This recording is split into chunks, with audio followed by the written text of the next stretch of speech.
Hi fellow yogis, thanks for being with me today. I'm going to take you through a little yoga flow. This is a nice quarantine living room, easy to do, full body invigorating yoga flow. And I'm going to tell you to pause the video sometimes so that you can really dive into a pose, do it a few times, and I just encourage you to do the best you can. You don't have to look exactly like me. You don't have to look anything like me. Find what feels good to your body. I am going to give different ways to do these poses, so try them out, test out your own body. You might even discover your own way of doing a pose that I haven't discovered yet. And then you can teach me. I hope you get my point. Yoga is for everyone.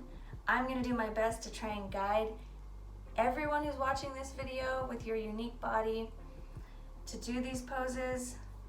And I'm here to encourage us all to be living healthier lives where our bodies feel good, our minds feel good, our hearts feel open. So join me. Thank you so much. We're gonna start up on our tippy toes. So if you can see, I'm just squatted down. Get up on your toes. And slowly, slowly, slowly, as much as you can, try and come up and over.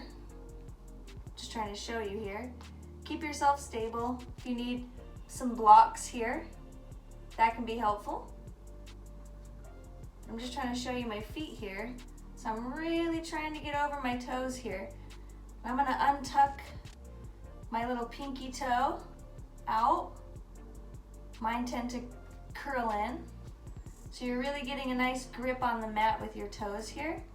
And you can rock back and forth slowly. But I'm really trying to, whoo. Yee.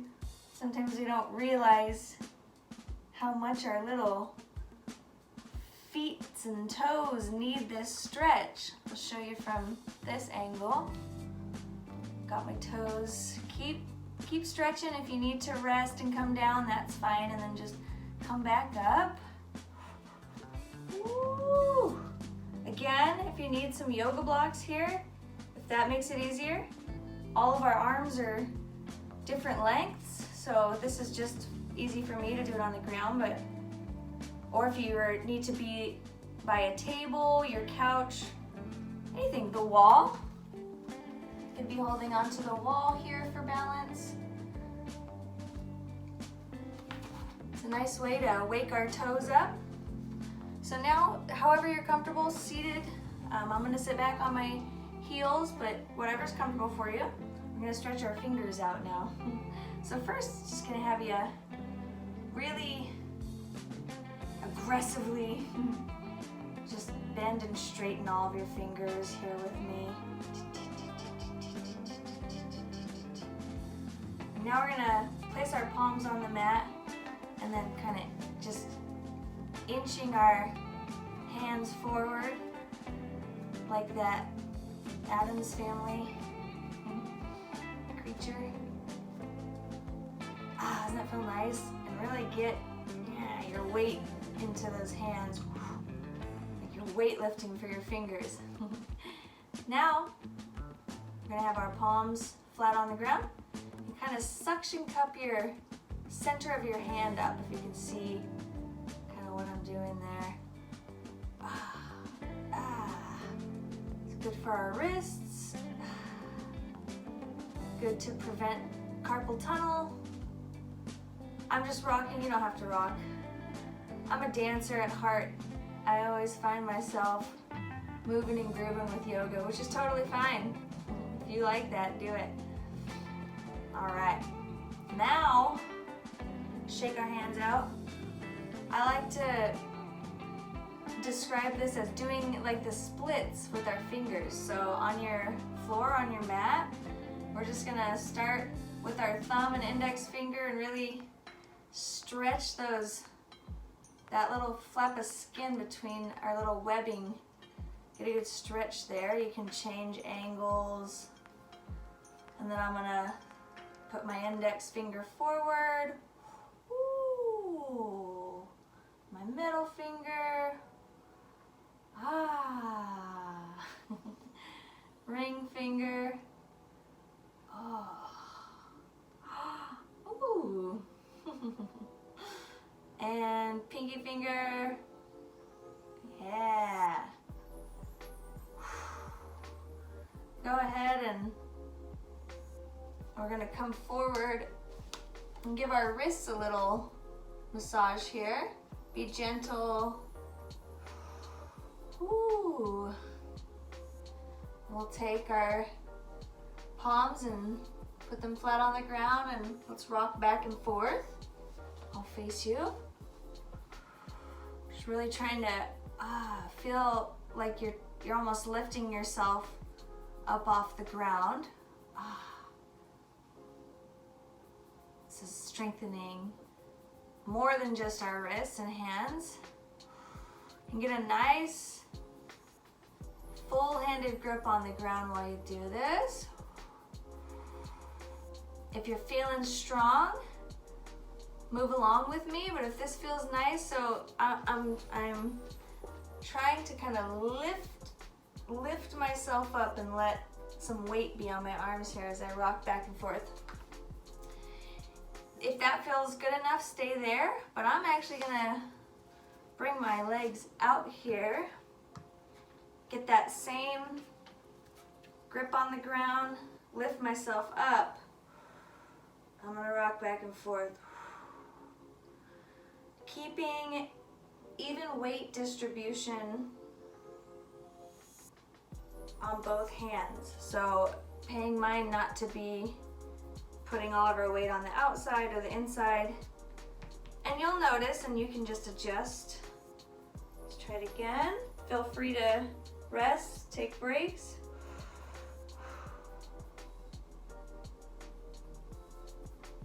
All right. Cool. Those are great ways of waking our fingers and toes up before we dive into some other poses. Now we're going to come into our hero pose. So I'm sitting back on my heels. If there's any pain or discomfort here for you, you can always roll up a small blanket or towel even. And if the pain is in your knees, you can tuck the blanket or towel right behind your knees. A lot of times that will help. You can also put a small blanket or extra padding underneath your knees. And then if the pain is in your ankles or your feet, you can roll a small blanket up and set it right underneath the front of your ankles. Also, you can be creative. We all have different bodies, body types. If you're newer to yoga, it can just take a little bit of time for your body to get used to just sitting on the ground like this. For a lot of the years of yoga, for me, when I was starting, my knees had a really hard time just doing this. And so I used blankets for a lot of years. So it doesn't mean anything. Just make sure you're comfortable. Don't ever do anything that's not comfortable. So we're sitting back, our knees are together. Go ahead and spread your knees, hip width distance apart. So I usually measure that just by putting my elbows here on my hips, and you want the inside of your legs to be hip width. So that's kind of how I get a good estimate of how wide my legs should be. We're sitting back on our heels. Your heels should be resting on your little tushy here. Just make any adjustments you need. I also always kind of want to turn one of my feet out, so I have to actively put my foot in its place. So we're going to come forward, and I'm up on my fingertips. That helps me to try and create this concave back in my lower back, if you can see. It's like I'm trying to push my pelvis towards the floor. And I'm keeping my head up. And we're slowly taking long cleansing breaths, coming forward, trying to maintain that concave back for as long as we can. Keeping our head up. Long, deep breaths. Our spine will eventually want to straighten out and curl forward, and that's fine. Just in your mind, try and keep the concave for as long as possible. And come down. Pause where you need to pause.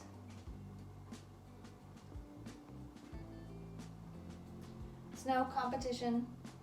If your head can't reach the ground and you just need to stay here, this feels great to me.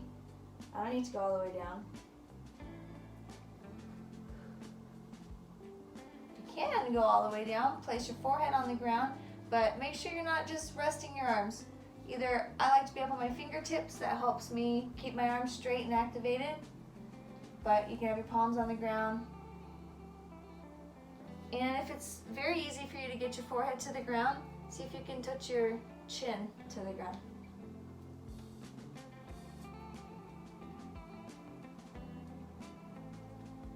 Take long, deep breaths here.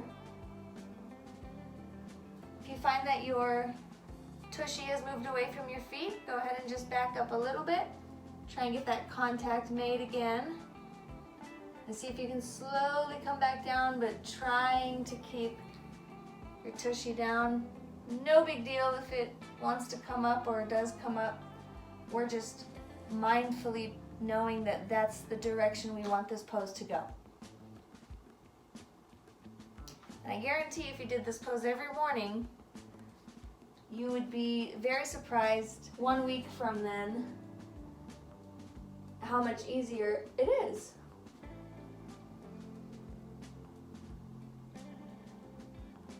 And we'll walk our hands back up.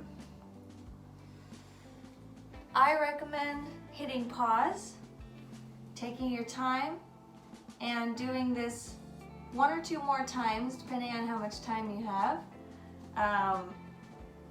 And honestly, if you do this pose every morning, you're gonna thank yourself in probably less than a week. But keep coming with me, because there's a few more that if you just tie a few poses in each day when you wake up or before you go to bed, middle of the day, it doesn't matter, you're going to thank yourself. I'm gonna thank you too. All right, guys, this is the one I was most excited to show you today. Just using the side of my couch. You can use the end of your bed. Be creative. You can use a chair where your legs are coming through on the other end. But you know, who doesn't have a nice couch, comfy couch they want to try this on? But it should have a semi-firm edge. You don't want to be too droopy on whatever surface you're sitting on. So I'll go ahead and show you. We're gonna come to the edge of the couch, and I'm going to measure for women about where your bra strap hits, or I would say just right below your rib cage. So that last part of your rib cage there. I'm gonna line that up with the edge of the couch. I'm gonna have my legs straight and just right out in front of me. Take your time here, be careful, be safe. Just slowly gonna bring my head down, letting my chest curl over. I have a bolster here.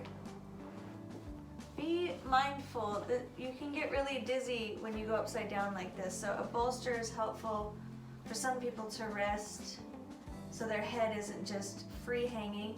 So you can use couch pillows, but the idea here is that we're opening our chest, all these fibers in our rib cage. If it's not too much for you, it's really nice to let your arms just hang down. Explore here what feels good. Does bringing your arms out to the side, up above your head, stretching them out, hanging. I like to just free hang myself most days. Woo. Still breathing, long deep breaths.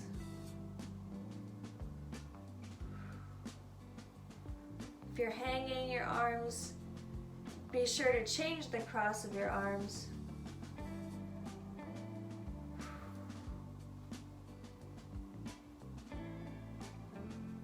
And when you're ready, safely, slowly, scoot yourself back up. If you have someone home to help you, that's always a bonus. And you don't want to come up too fast. So I'm gonna just sit here for a moment.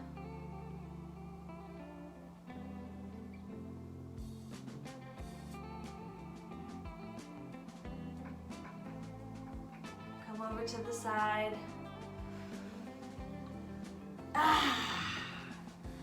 Time to watch some TV.